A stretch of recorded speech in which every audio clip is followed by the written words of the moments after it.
Welcome to my channel SID episode. इस episode के शुरू में देखते हैं हमारा एमसी का दोस्त उससे पूछता है क्या तुमने अपना काम ख़त्म कर लिया। एमसी कहता है हाँ।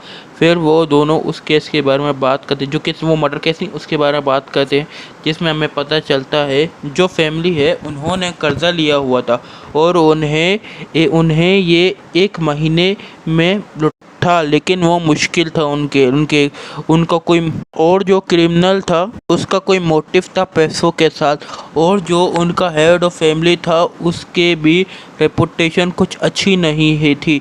ये अपनी प्राइवेट कंपनी के फंड से घपला मतलब कुछ इधर उधर कर, कभी अपनी जेब में ये कुछ कर देता था, घपला करता था। उनमें से एक विक्टिम के पास इंश्योरेंस था, तो क्या उसने विक्टिम को इंश्योरेंस के लिए मारा। फिर वो लोग अपने अपने घर चले जाते हैं। एमसी कहता है मैं भूल नहीं सकता उस बात को, क्या वो जो औरत थी वो उस विक्टिम में से किसी की थी।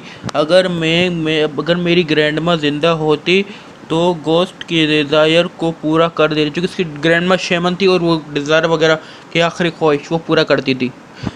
लेकिन अगर मैं क्रिमिनल को पकड़ दूँ शायद उसकी डिज़ायर पूरी हो जाए। मैं अपनी ग्रैंडमा की तरह शामन नहीं हूँ, लेकिन मैं उसे अपनी स्किल के साथ सॉल्व करूँगा। ऐसा लगता है शामन नहीं है, इसके खून के अंदर इसका शैमन माँ का खून है। बस शैमन माँ नहीं, शैमन दादी दादी जिंदाबाद। फिर 3 बज जाते हैं। एमसी तीनों विक्टिम्स की रिपोर्ट देखता है। पहला विक्टिम जा यंग 52 साल की हाउसवाइफ, टैप किया गया। दूसरी विक्टिम सू युंग के परी मिले टेलीफोन के आगे, उसे 2 बार स्टेप किया गया था।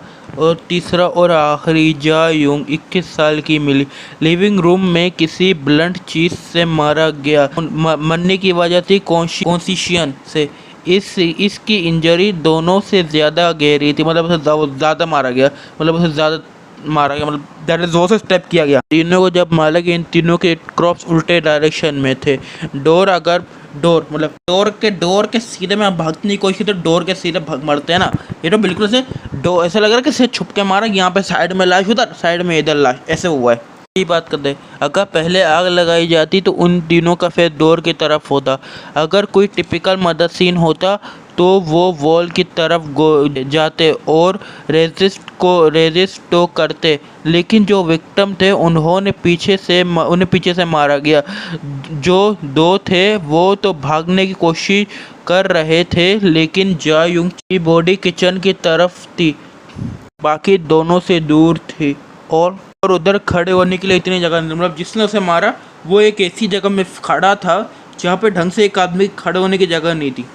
किलर ग्याहुन का किचन से बाहर निकलने तक उस टाइट स्पॉट में खड़ा रहा हो और फिर पीछे से मारा हो। वही बात है कि प्राइस में खड़ा और वे आने का इंतज़ार किया। एमसी कहता है वो जब गिरी तो मुंह दीवार की तरफ था, ये अजीब, वो भागते हुए मर किया। उससे सरप्राइज अटैक हुआ और एमसी को क्लिक होता है सरप्राइज अटैक।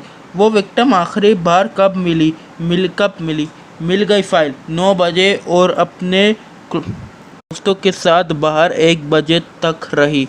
और एमसी कहता है यानी वो फायर लगने से पहरे पे थे, लेकिन यह हाईली पॉसिबल है कि वो घर पे आग लगने के बाद आई और मारी गई, यानी कि मर्डरर छुप के इंतज़ार कर रहा था।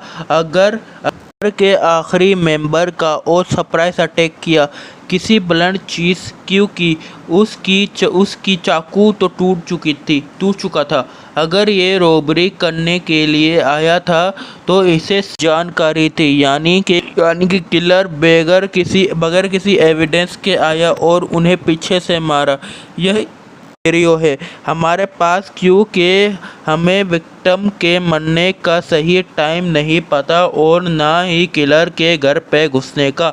आखिर किलर ने उन तीनों को किस वजह से मारा। फैमिली का जो हेड है वो भी सस्पेक्ट है और उनकी आत्मा अपने बाप को बुलाती है। कहीं उसके बाप ने ही उन्हें नहीं मारा। और ऊपर से खून का ड्रॉप गिरता है और एमसी ऊपर देखता है तो वो अपना लाल हेयर वाला आदमी होते, हम उसे प्यार से बोलेंगे लाल कबूतर। और वो उसे एक पोटली देता है पैसों की और बोलते मैं तेरे साथ रहूँगा। और वो हरकतें करते मतलब एमसी उसे नहीं बिठा रहा, लेकिन वो ज़बरदस्ती आएगा पैसे दे के।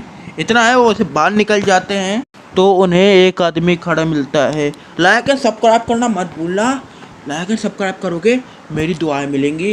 यार ये बोलो दुआ केसरी 2।